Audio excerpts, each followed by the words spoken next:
Depreciation यानी कि ह्रास।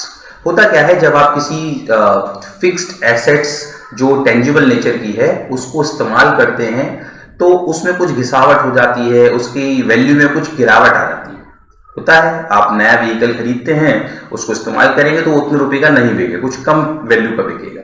तो ये जो गिरावट आती है किसी भी स्थायी संपत्ति जो मूर्त नेचर की है, उस गिरावट को हम नाम दे देते हैं डेप्रिसिएशन।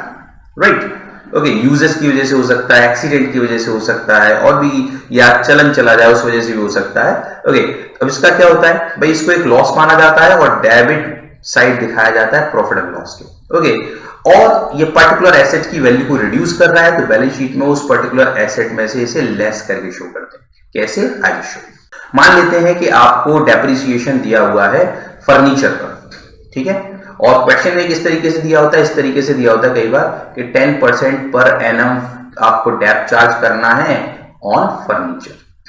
तो क्या करेंगे आप, यहां फर्नीचर की वैल्यू ऑलरेडी होगी आपकी बैलेंस शीट में, आप यहां पे फर्नीचर लिखेंगे, अंदर साइड माइनस का साइन लगाएंगे, डेप लिखेंगे एट द रेट ऑफ 10%, जो भी वैल्यू होगी 10%। से फॉर एग्जांपल फर्नीचर 10,000 का है तो 10,000 का 10% कितना हुआ, 1,000।